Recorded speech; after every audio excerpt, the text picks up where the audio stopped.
Hello everyone, welcome to channel learn with ease. आज का topic है हमारा अकाउंटिंग रेशियोज का, जिसमें हम सॉल्व करेंगे question number 14 chapter 3 DK Goyal की बुक से, class 12 accounts. Online sessions, online classes अगर आप चाहते हो तो मुझे अपना नाम और क्लास इस नंबर पर व्हाट्सएप कर दो। आप मुझे फॉलो कर सकते हो Telegram channel learn with ease official, जहां पर आप अपने डाउट्स और कमेंट्स लिख करके भेज सकते हो।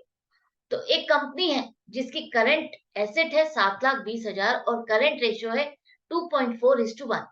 उसने एक पेमेंट की है क्रेडिटर को 1 लाख रुपए। अब जो ये ट्रांजैक्शन की है, इसका इफेक्ट आपकी करंट रेशियो पर क्या आएगा, यही आपको बताना। अगर आपने क्वेश्चन नंबर 3 to 7 आपने सॉल्व किए हैं, मेरे साथ प्रैक्टिस किए, तो आप बहुत इजीली इस क्वेश्चन को सॉल्व कर पाओगे, क्योंकि अब आपको पता है कि इस ट्रांजैक्शन को करने पर आपकी करंट एसेट्स पर क्या इफेक्ट आएगा और करंट लायबिलिटीज पर क्या इफेक्ट आएगा, इंक्रीज होगी या डिक्रीज होगी, वही आपको फाइंड करके नई करंट रेशियो निकालनी है। तो सबसे पहले देखो, आपकी करंट रेशियो का formula current assets upon current liabilities है।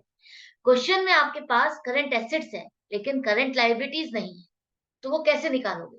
समझो, यहाँ पर आपको रेशियो दी हुई है 2.4:1। इसका मतलब है आपकी जो करंट एसेट्स है वो करंट लायबिलिटीज की 2.4 टाइम्स ज्यादा है। 2.4 टाइम्स करंट लायबिलिटीज से ज्यादा है। तो आपकी करंट लायबिलिटीज क्या होंगी? जब आप करंट एसेट्स को अपनी 2.4 से डिवाइड कर दोगे तो आपको क्या मिल जाएगी? आपकी करंट लायबिलिटीज मिल जाएगी। आप इसको प्रेजेंट कैसे करोगे? आपके पास जो जो इंफॉर्मेशन है, करंट रेशियो को आप फ्रैक्शन में लिखो। करंट एसेट 7,20,000 है और करंट लायबिलिटीज एक्स है, इसको हम एक्स मान लेते हैं।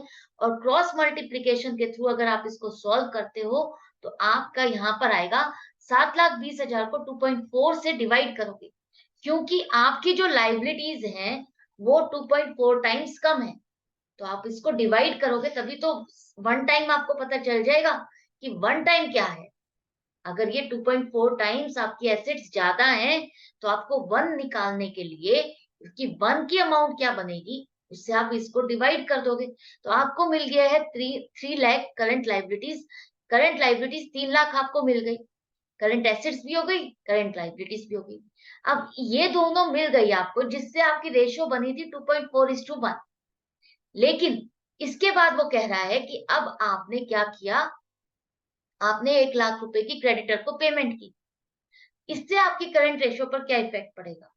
तो आपकी करंट रेशियो पर क्या इफेक्ट पड़ेगा? देखो, आपने अगर पेमेंट की है तो आपका कैश कम हो जाएगा 1 लाख रुपए से।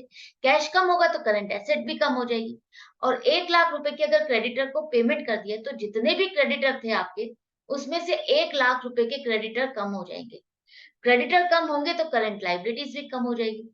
तो यहाँ पर आपकी करंट एसेट्स आफ्टर पेमेंट 7,20,000 से घट करके 6,20,000 हो जाएगी, क्योंकि 1 लाख आपने कैश पेमेंट कर दिया तो कैश आपका कम हो गया, तो 6,20,000 रह जाएगी।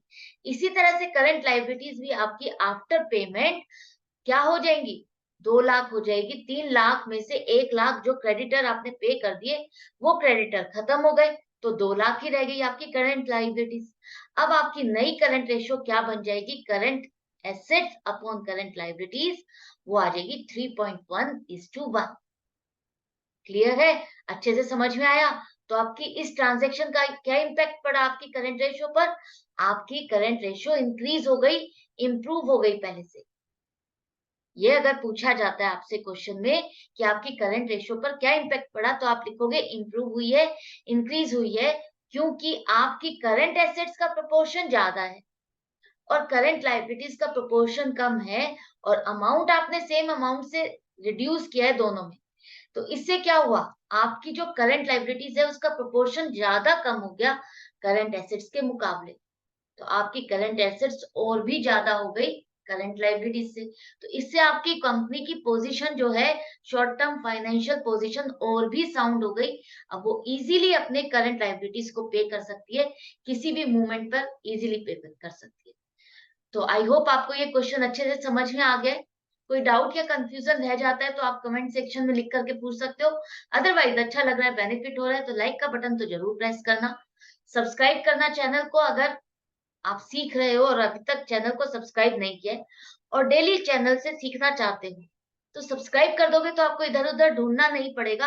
एक ही बार में जैसे ही वीडियो डलेगी आपके पास नोटिफ़िकेशन आ जाएगी और आप इज़िली क्वेश्चन को देख सकते हो। Goodbye and take care.